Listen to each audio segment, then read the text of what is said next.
Dr. Callum Miller is a medical doctor, an academic, and a pro-life leader. And in his words, Christmas is a festival based on a crisis pregnancy situation.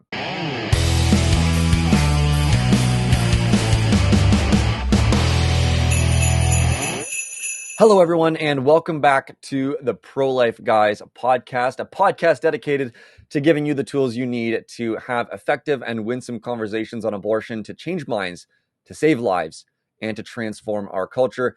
Merry Christmas to each and every one of you. I know it's a few days before Christmas, but we won't be posting before Christmas and on the Christmas day, rather, and you probably won't be listening on Christmas Day. Unless you are, then welcome and Merry Christmas to you. Cam, Merry Christmas to you, sir. Thank you very much. Same to you. It is a beautiful time. We are looking at a white Christmas here in Calgary, which is cool, but I will be in Victoria for Christmas actually, and I doubt they will have a white Christmas, but that is okay because we will be with family and that will be good. So looking forward to it. I'm sure that you've probably got lots of plans for the Christmas season as well. But that's not what today is quite yet. It's not about our Christmas seasons. It's about the OG, the original Christmas season. We're going to be talking to Callum Miller. Tell us a little bit about Callum Miller. Yeah. Before I get into that, we wanted to have this conversation. Now, we had a similar one last year with Daniel Gilman, who is a fantastic speaker as well, a Christian apologist. But we like having this conversation because at this time of year, during Advent, Cam, we learn a lot about the Christmas story. We learn a lot about Mary. We learn a lot about the coming of Jesus and some of the events surrounding that. But I think, and we'll touch on this a little bit later as well, we don't really get into the nitty gritty specific context and details that Mary was in, that Joseph was in, that Jesus was in at this time. And I don't think that a lot of people, when they think of Christmas, think of, okay, like this Christmas message really can speak into the abortion conversation today. So that's what we wanted to do. We wanted to show with this conversation how the Christmas message has something fundamental, has something foundational, has something massive to speak into the abortion conversation, especially the pro-life message, the pro-life movement that we are a part of. And so for that, we have on a friend, Dr. Callum Miller. He is a medical doctor, having graduated from Oxford Medical School in 2015. He's a research associate in bioethics and philosophy of religion at the University of Oxford. His published research includes papers on the beginning of human life, the ethics of overseas medical electives, academic freedom, and the place of religion in psychiatric practice. Callum has provided politicians with advice on medical ethics issues, and he has spoken at over 20 conferences domestically and internationally. He has won prizes from the University of Oxford and the Royal College of Psychiatrists for his work in philosophy and in medical ethics. He has appeared on various media platforms, including The Telegraph, Huffington Post, The Spectator, and various BBC programs. You can learn more about him and read some of the things that he has written at www.callumsblog.com. Callum with one L, callumsblog.com. Coming to you and us from London, England. Here's our conversation with Dr. Callum Miller.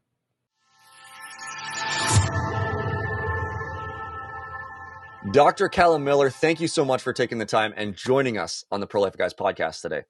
Thank you so much for having me. It's a delight to be here. Yeah, we're excited for it as well. Our friend and former guest on the podcast, Daniel Gilman, recommended you over and over and over again. So we thought, who is this Dr. Miller? We better have him on.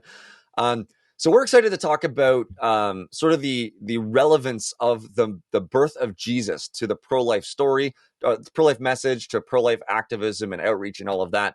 But before we do that, we'd love for our guests to learn a little bit more about you, sir.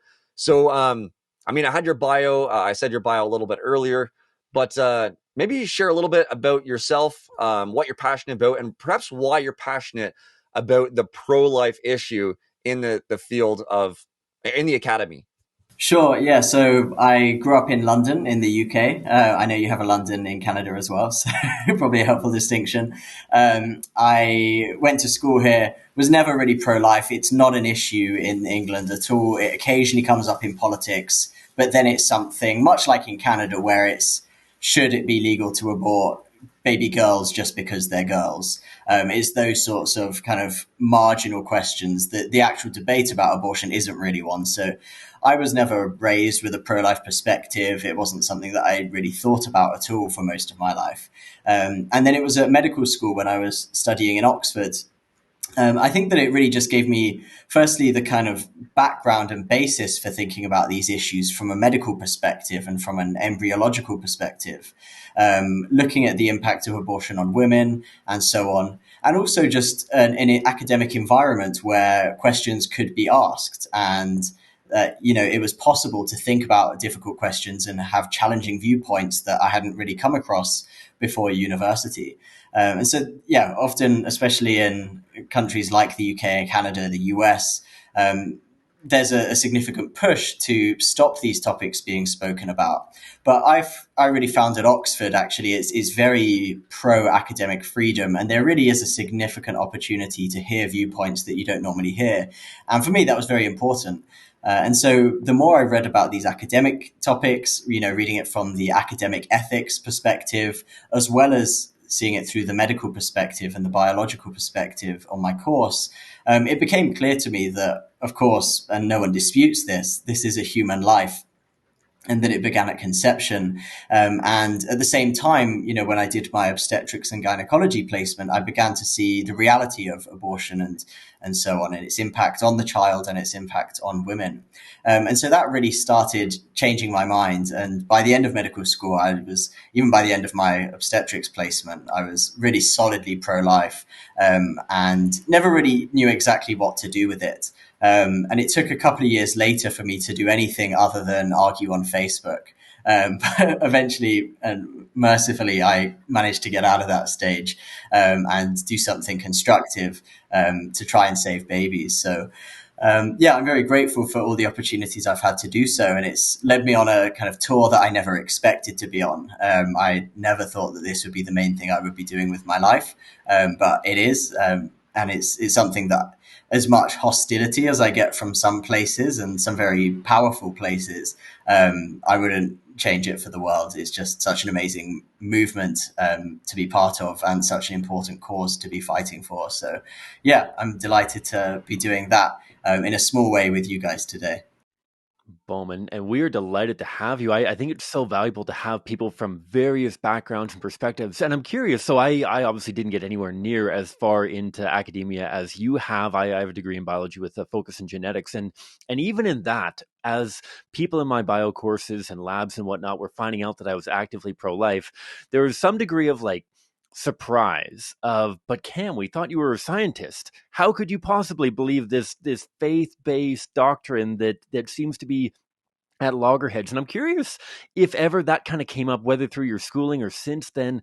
Is this something that you have found people surprised at when they realize that not only are you pro-life, but you are a medical doctor, an academic, a Christian theologian, all pressed into one sort of thing? How has that kind of played out in people's acceptance and understanding of where you're at on this abortion issue? Yeah, I guess to my discredit, I still have the problem of being a male, which obviously makes talking about these issues in some senses challenging.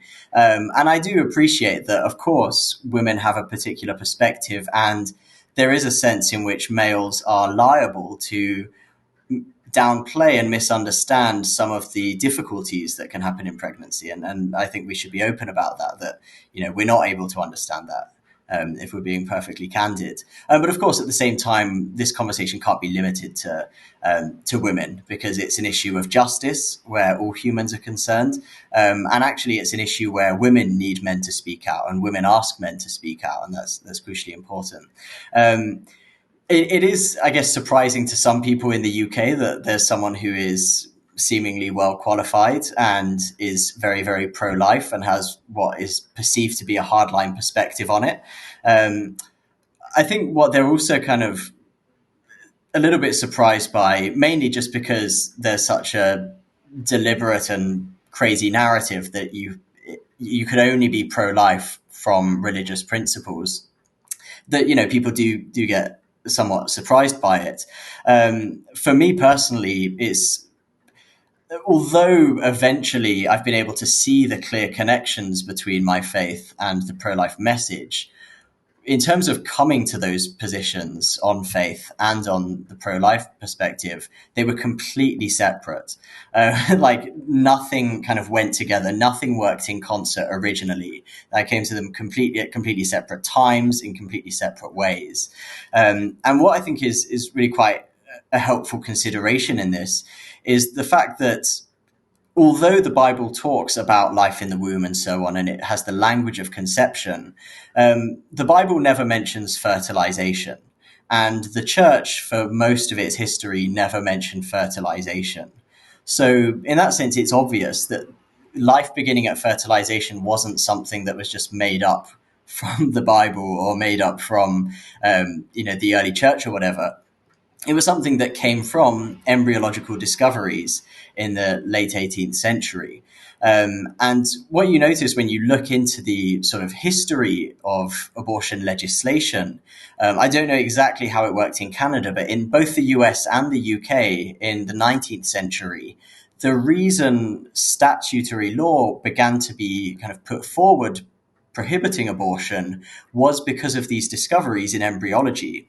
And actually, when those laws came into place, although abortion had been generally prohibited in common law before that, it hadn't generally been seen as murder in the early stages because the church didn't know the biology in the early stages. It was still seen as wrong, but it wasn't seen as murder.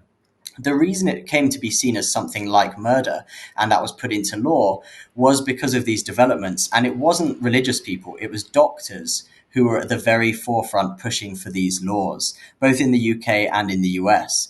And so what you really see is that this was a scientific response to scientific developments. And it was doctors wanting to make clear that people who performed abortions and called themselves doctors were not. They were bringing the profession into disrepute. And so real doctors in that time were saying, abortion needs to be limited and criminal abortion needs to be rooted out because it's completely anathema to the medical profession. So obviously there's much more to be said, and in the rest of the podcast we'll see how there are clear links between the Christian faith and the pro-life perspective. But ultimately I think it's clear, and certainly in my own journey and my own thinking, it's been very, very clear that you can come to the pro-life perspective regardless of your presuppositions on that. So that has surprised people. My academic work is not very popular in some circles. My medical perspectives are not very popular in some circles, but that's okay. The minority views have often turned out right in the end. I remember reading a story, I think it was about a Hungarian physician who I can't remember the exact details, but it was something like he was adamant that basic hygiene was critical to infection control. And, things like washing your hands and so on, and just having basic hygienic measures was critical to stopping infections spreading around hospital. And he was completely ridiculed by the profession. Everyone hated him. And I think he even got kicked off. You can check the details, and I'm not pretending to be an authority on the history of this. I'll find the name later. But this was someone who ended up being clearly right. And, we see that especially so during these last couple of years. And that was a perspective at the time, and not particularly long ago, that was completely ridiculed within the medical profession, and he was completely ostracized because of it. And so that gives me hope, really, that this is something that is worth fighting for, and that eventually common sense will prevail. I love it. Yeah, I think about what you said right at the beginning there about the one inconvenience about yourself is that you're a man. Just imagine the two of us with the Pro-Life Guys podcast, how difficult it could be, and some of the comments we receive on social media. I'm just curious, before we get into really the story of Jesus and the circumstances surrounding that, because you touched on how men don't often understand what it's like to be, we just don't understand what it's like to be pregnant. And I know what it's like to have a wife that's pregnant, but that I think the disconnect there between her experience and mine is significantly different. But before we get into that, you talked about your work on talking about abortion and pro-life issues has sort of gone past Facebook. I'm just curious, could you give us an idea of what it is that you do sort of beyond Facebook in terms of defending and protecting the preborn children? Yeah, it's a real mix of things. So part of it is, it started off actually a lot to do with academic conferences, presenting at places just on an academic level, thinking about the ethics. And again, we're quite fortunate that the academic ethics world, at least in Western Europe, is relatively open-minded. And I've had very good platforms to be able to do that. I speak to pro-life groups to kind of equip them. I speak to parliamentarians sometimes, and that will be not necessarily pro-life parliamentarians, but people who may be in the middle somewhere. One of the examples here is I gave a talk to UK parliamentarians a couple of months ago about telemedicine abortion, where the idea is that you can, I think this has been introduced in Canada as well, the idea that women can, without ever seeing a medical professional, obtain abortion pills in the post and take them at home. And this obviously has caused significant safeguarding risks. The possibility of women being coerced into abortions without having the chance to see a healthcare professional and allay, or explain her fears and concerns. It's led to concerns about ectopic pregnancies and complications and babies being born in the third trimester at home and so on. And those issues, of course, are of concern not just to pro-life parliamentarians, but to any parliamentarian of goodwill who wants women to be safe from both physical dangers and from abuse or human trafficking in many cases. So sometimes academic audiences, sometimes parliamentary audiences, sometimes university students and so on.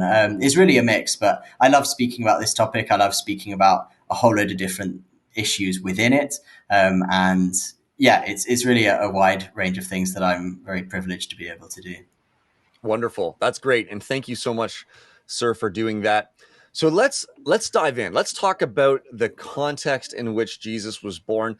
I think maybe certainly in my circles, this is something that in some ways is overlooked, just the vulnerable situation that Mary was in. So maybe could you outline, maybe provide us a context, set the stage for us in which Mary received the news that she was going to carry the Lord of Glory, Jesus himself. Right, and you're absolutely right that this is, in a sense, I often say that Christmas is the ultimate crisis pregnancy situation. And I really think it's profound that so many times in the Bible, we find that God speaks through women in crisis pregnancy situations. And it's never an issue of should we abort? Because generally the culture throughout the Old Testament and the New Testament was clear that abortion was not something God approved of and so on. And that has been pretty much the standard position within Judaism and Christianity for most of their history. But also it's not there's not an attitude of abandonment or you shouldn't have got yourself into this position or a woman being cast out and shamed by God because she has become pregnant in illicit circumstances, even though, of course, those women would have been subject to immense shame and ostracism from those societies. And so there are a catalogue, really, of examples of this. And actually, probably the best catalogue is the opening of Matthew's Gospel, where where Matthew gives the genealogy of Jesus, and he goes through all of the mostly men who led to Jesus in terms of his ancestors, but then it picks out women at a few particular places. And it's really quite remarkable when you look at the women, who they were. You have two Canaanite prostitutes, Tamar and Rahab. You have a Moabite, one of Israel's fiercest and sworn enemies of the Old Testament, Ruth. You have a Hittite woman, Bathsheba, whom the king took by murder and adultery. And then, of course, you have Jesus' own mother, Mary, who was, of course, Jewish, but, of course, in the situation would have been seen as the epitome of a woman who is anathema to society because of the way she has become pregnant. And so, this is really a remarkable story that the lineage of ultimately the savior of the world, the true king of Israel, is a lineage that is so wrapped in shame and a lineage that is so deeply sort of contaminated in a certain worldview by these women who have been perhaps some of the most infamous or notorious women in Israelite history. And it's remarkable that God has chosen that story, and God has chosen those women to be the grandmothers and then the mother of Jesus himself, and has actually given them a place of prestige and a place of honor by including them in that genealogy. And so I really think that's an amazing place for the Christmas story to start, not just with Mary, but with the whole family tree of Jesus, looking at these women. And of course, I'm not saying these women were to blame. Of course, many of them had were basically used and abused by the men. And on the whole, they were the victims. And that is why God has chosen to honor them. But when you look at the stories themselves, God had an incredible heart and an incredible compassion for women in crisis pregnancy situations, whether it was these women or women like Hagar, the concubine of Abraham, who became pregnant as a concubine of Abraham and was either sent out to the wilderness or fled out into the wilderness. One time she was pregnant, one time she had a young child. And although there was this sort of scandalous situation and she was completely abandoned by Abraham and by Sarah and by her society, God looked out for her and says, "Do not fear, I will make of your son a great nation." And what you really find more than anything in that passage in Genesis, or the two passages in Genesis, is just an incredible sense of God's compassion for women in that situation. And so I think you can only start to understand the Christmas stories and Mary's crisis pregnancy in that background and in that context of God's consistent heart for women in those vulnerable situations and his consistent provision for them, whether directly or through his people who he has chosen to be his hands and feet in the world, whether the Israelites or the church. And so, of course, Mary is in a very similar situation. Mary is a woman who is not married. She's betrothed to Joseph. So she is ostensibly a virgin, but she has become pregnant. And most of us will recognize the response of society to someone who maintains that they're a virgin and is pregnant. It's not a very flattering or sympathetic response. But that was, of course, the situation Mary was in. And that was in a culture that was far more socially stigmatizing around these questions of sex and marriage and family than our modern Western cultures would be. So we can only imagine what the consequences might have been for her. When it says that Joseph was minded to break off the engagement, that's probably one of the mildest things that would have happened to her. That's actually probably at the lenient end of what could have happened to her. And her society would have seen her in a much, much worse light, even than Joseph seemed to have done. And Joseph was actually incredibly merciful in a sense compared to what she could have been through in that sort of society. This, of course, was a woman who, in that context again, having had a child out of wedlock, would have been basically unmarriageable. And of course, in a modern Western society, that's something which, marriage is not seen as essential for women. And certainly as Christians, we would agree with that. And we would say that many women have a calling to singleness. And that's an incredible thing, that you can serve God in that position in a unique way that married people are unable to do. But of course, in that society, marriage was incredibly important to women's welfare because they had very limited work opportunities. Women did work in these times, but there were limited work opportunities, limited financial stability, limited rights when it came to owning property and so on, and inheriting money. And what that meant is that marriage was really critical to a woman's well-being in this context. And so Mary would have not been marriageable after that time. She would have been socially stigmatized in itself in the initial event. And then for the rest of her life, she would have gone through significant ostracism and hardship because of the situation that she was in. And so when you think about the modern day justifications for abortion, there are, of course, a huge range of justifications. And I'm not saying they all fit into one mold. But it seems like Mary would have been one of the ideal candidates. She certainly would have been the person that advocates for abortion would have been sort of proud to display as the woman, the sort of woman that they serve. A woman in an incredibly difficult situation where being rid of the child and preserving her opportunities, preserving her well-being, preserving her social status are incredibly important and can only be done by removing that child. This is the sort of person who would be the ideal candidate for ending the life of her child through abortion. And of course, Mary responds in an absolutely incredible way. And I think, we don't necessarily recognize that this is incredibly brave and courageous. Of course, we sometimes recognize that, but not always. We sort of see it as a given. Well, of course, if you become pregnant by God promising you the Messiah and miraculously bringing a baby, that's not just something you say no to. But of course, it required absolutely incredible courage. So the angel Gabriel came to Mary and said, "Greetings, O favored one, the Lord is with you." And the Bible says she was greatly troubled at the saying.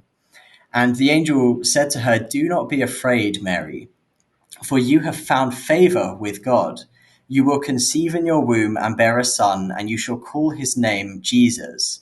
And Jesus, of course, is sort of the anglicized equivalent of Joshua, which means Yahweh is my help. "He will be great and will be called the Son of the Most High, and the Lord God will give to him the throne of his father David, and he will reign over the house of Jacob forever. And of his kingdom there will be no end." And Mary said to the angel, "How will this be, since I am a virgin?" And the angel answered her, "Nothing will be impossible with God." And Mary said, "Behold, I am the servant of the Lord. Let it be to me according to your word." And so I think Mary responds with incredible, unbelievable courage in that situation, being caught pregnant while betrothed, facing the shame of her community, and probably abandonment by her fiance, which, as I say, was maybe the least of her worries in some sense. And though God provided for Mary in ways that he may not provide in other situations, his promise is to work all things for the good of those who love him. And of course, that's a promise that we can trust as well. And so Jesus, our Savior and King, himself was the son of not just one crisis pregnancy, but so many crisis pregnancies. And ultimately, Christmas is a festival based on a crisis pregnancy, but not just the story of the crisis pregnancy, because ultimately it was a story of how God used Mary's profound bravery and courage and obedience and pain to bring a savior to the whole world. So, sorry, I know I've realized I've gone on a fair bit there, but I hope that's a helpful intro to this topic. And reading from the Bible, I think, is a profoundly helpful way to do that. So this is my initial thoughts. No, and I think that's phenomenal. I love the way the courage, like you said, of this wasn't a matter of like, let me go talk to my husband or my betrothed Joseph to make sure this is cool with him before I do this, because I want to make sure that my ducks are all in a row. This immense courage from her saying, "Yes, I will. I'm the handmaid of the Lord. Be it done unto me according to thy word." Just such beautiful courage there, and I'd love to. Two things that I have in my mind that are just kind of mixing around from what you said. One of which is not only that the Lord looks after his people, but that he sees it as valuable and important for us to be aware of them. Right? I think about this nativity story and how easily, I mean, obviously God didn't need to bring his son Jesus into the world in this method, in this kind of progression. How easy it would have been to just like pop, the gospel starts at the baptism of the Lord or something like that, and just Jesus was conceived, and boom, here we are, 30 years later, and let's start his public ministry, the actually important part. But no, it is communicated in the way that demonstrates the absolute importance of this entire journey, the absolute value that it wasn't as though we skip through Christ's early life, but rather this is actually important for the people of the world to be aware of this. And so that, and I don't know if it actually ties together, but I'd love to talk as well about how this obviously wasn't easy after. It wasn't that this big display of courage initially, and then God looked after her in the way that everything was easy after that. I mean, Christ was born in the manger. She and Christ and Joseph fled to Egypt and then back and all this kind of thing. Maybe speak for a moment about first the value to not only us as Christians, but to those that we are called to preach the gospel to, that it's not just Christ on the cross, but the entire salvation story that includes this nativity. And then maybe after that, and I know that we're getting ahead of myself, but just thinking of it as well, of how it's not like everything was rosy and perfect after the conception of Christ, and this was super easy for Mary and Joseph, but rather the challenges that they persevered through are very similar again to the challenges that mothers face through their pregnancy and after, which again abortion advocates will point to, of it's not just your initial finding out that you're pregnant that's difficult, but your life is going to be difficult for the entirety of your life based on this. And so I know those are two big questions that could go in any number of directions. What are your thoughts on those two kind of ideas, I guess? Sure. Well, I think it's absolutely significant. We often think of kind of the start of the Christmas story as being the baby Jesus in a manger at Christmas Day. But of course, we have this concept of Advent, which maybe lasts for around a month just before Christmas, where we kind of look forward to the coming of Jesus. But also in the church calendar from fairly early on was the commemoration of the Annunciation, which is celebrated at the end of March, 9 months before Christmas, where Jesus became not a baby, not a child, not a adult prophet, but he became a zygote. One of the central events in history, God becoming flesh, happened not in a manger in Bethlehem, but actually in Mary's womb. That is the place where the incarnation happened. It happened in the womb of a woman. And in another way, this is quite profoundly dignifying for women in general, because when you think about the kind of the generation or origin stories of some of the Greek gods or Roman gods, I can't recite all of them, but they have these sort of crazy stories where I can't even give a specific example, but they would kind of arise out of the jaws of a shark, or they would be raised by bears or something like that. Some of these these absolutely hyper virile kind of incredible supernatural stories of gods coming from either something crazily supernatural or something kind of insanely masculine in some of the stories. And Christianity says that God became flesh, the one God. This is the only time God has ever done it. The only time God ever became a human and took on flesh. He did it in the womb of a woman, in a culture where women were devalued many times and were not seen as fundamentally equal. And so this is something that I think in itself is really quite profoundly dignifying, both to women and to unborn children. And we'll come to that again, that same thing of dignifying both of them in a moment. But I think it's really significant that unborn children are the way that God, or an unborn child is the way that God chose to enter the world. It's not only that, but the person God chose to witness and celebrate his coming into the world. When Mary went to Elizabeth, it says that John the Baptist, who was still an unborn child, leapt in the womb for joy at the news. And so what you have is that both the Savior and one of the very, very first people to rejoice at the Savior, both of them were unborn child. And so when God took on our frail, broken, and despised humanity to bring us strength, healing, and honor, he brought that same honor and dignity first to unborn children. There are biblical passages which kind of suggest this. Hebrews 2:17 says, "Since therefore the children share in flesh and blood, he himself likewise partook of the same things." And it says that it is not angels that he helps, but he helps the offspring of Abraham. Therefore, he had to be made like his brothers in every respect, so that he might become a merciful and faithful high priest in the service of God to make atonement for the sins of his people. And so it's saying that Jesus came into the world in the same way that all of us did. He shed in flesh and blood and was made like his brothers in every respect. There are a few really good quotes from theologians who have spoken about this. Tom Torrance, who was a famous Scottish Protestant theologian, said that to understand the place of unborn children in our world, we have to look first to him who became a holy embryo in the Virgin's womb and was born of her to be the Saviour of the world.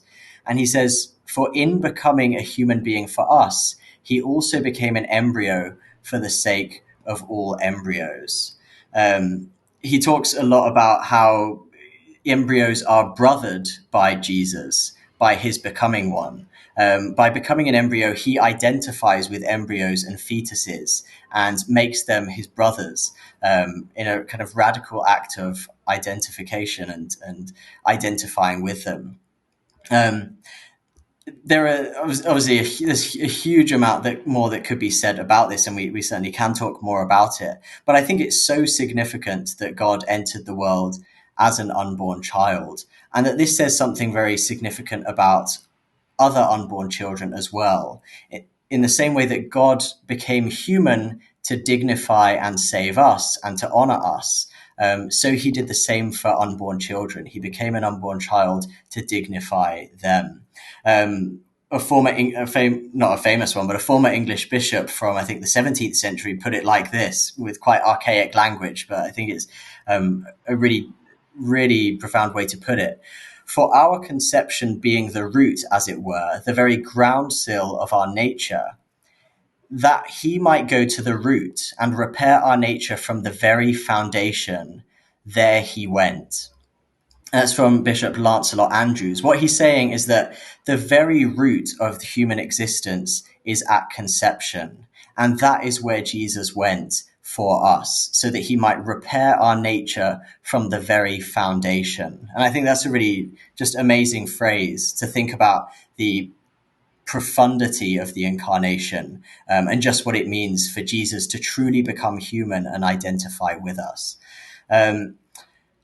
To answer your second question, absolutely. You know, one of the central things that Christians have always been known for is by looking out for the orphan and the widow. Now, in a world such as ancient Israel, or slightly later in the New Testament, people would be orphaned or widowed because the husband would die, whether in a war or from a disease or from some other cause. It's much more common in our contemporary society that people are not literally widowed or orphaned in the same way, but widowed and orphaned by the abandonment of the father, who may well still be alive, but who has chosen not to take responsibility for his child. And by the way, I think this is one of the reasons that we can't see this as a women's issue only, because making it a women's issue entitles and essentially condones and legitimizes that attitude of deadbeat fathers who won't look after their child, because they can dismiss it as a woman's issue and a woman's choice and thereby abdicate their responsibilities. So, of course, that is so common in our contemporary society. And what I think is really amazing is, of course, not only the frequency with which the biblical writers talk about looking out for the orphan and the widow and collecting money for them in the early churches and making sure that they were provided for, but also in the early church, the way that they practically provided for those women and children. It got to the point where people would leave their children on the doorsteps of churches because they knew that Christians were the ones who would look after them. So in the Greco-Roman world, infanticide was very, very common, sometimes by drowning the baby, sometimes just by leaving it out somewhere. And they would leave it either in the cold or on a hilltop to be eaten by wolves or die from the cold. Or sometimes they would leave it in a marketplace so that it would be picked up and taken into slavery in the future. And what Christians did in this culture was that they would go to the marketplaces and they would look for the babies and they would rescue them and they would look after them. Now, there's a huge amount that's been written about this in the early few centuries. Christians, of course, in the early stages had to do it on an individual basis. They would go and find the babies themselves and look after them, and that would be their own choice. But when Constantine became a Christian, of course, in many ways, that led to a sort of institutionalization of Christianity, which led to many bad things. But I think sometimes our perspective of the institutionalization of Christianity is overly pessimistic and overly critical, because in other ways, it led to profound of institutions being put in place which had never existed before. And one of the laws that the early Christian emperors made was that they said bishops had a duty to look after these children and make sure that these children had a place to live and that they were raised within the church and they were treated not as slaves, as they ordinarily would have been done if they were found in the marketplace, but they were treated as brothers and sisters and as family in the church. And so Christians have always had this profound and absolutely central ethical teaching of looking after children and women who are in distress and in need. And that has been there right from the start. And it's really unfortunate that Christians have lost that reputation in some parts of the world, because from the very beginning, it's been at the very, very heart of the Christian call to justice and the Christian call to serving the community and serving the people around them. So absolutely, I think we need to recapture that as much as we can. And there are so many crisis pregnancy centers, as we know, across many countries, particularly in the US, where there are over 3,000 of them. But of course, there's always room for more, and Christians can always be doing more to be the hands and feet of God, looking after women and their children in these situations, both before and after birth. And so I'm so grateful for the people that are already doing that and making great sacrifices to do that. But we can always be praying that God would help us to do that even more and even better. That is Dr. Callum Miller, medical doctor, academic, and pro life leader, with that phenomenal conversation. Cam, I wonder if you have any final thoughts as we wrap this episode up. The overall impression, I feel like for those who are super actively involved in the pro-life movement, and arguably even for those who aren't super actively, but listening to a podcast like this, like clearly you have a vested interest in the pro-life conversation. I feel like at times Christmas can be a time to take a break from pro-life activism. And though I'm not going to counter that by saying this Christmas you need to be debating people at your Christmas dinner sort of thing with your family. If it comes up, then hopefully you've learned some tools for how to have good conversations and whatnot. But I really encourage you to use this as a reflection to empower you, to help you kind of recenter and just reflect on the story of Christ and the Holy Family and this entire journey that is built up into Christmas, and how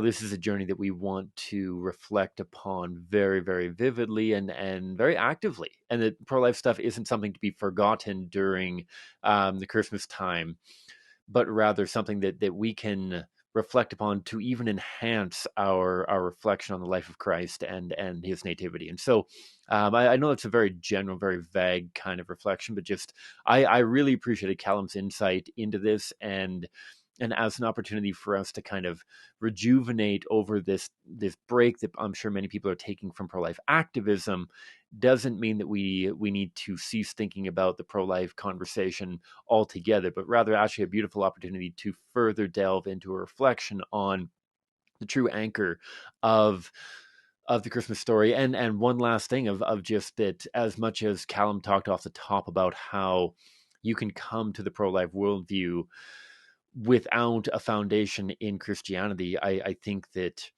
you can come to acknowledge human life begins at fertilization. But I think that this is a beautiful time for us to think on, as Callum mentioned, the dignity of the human person. That's something that I think would be incredibly difficult to come to without the Christian faith.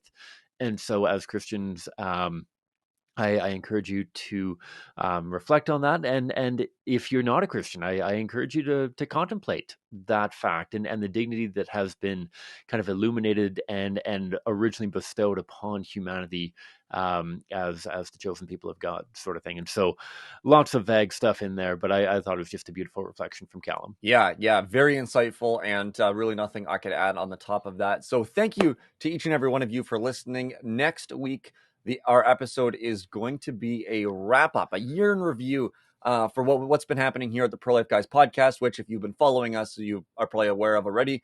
But more importantly, what's been happening over at the organization we work for, the Canadian Centre for Bioethical Reform.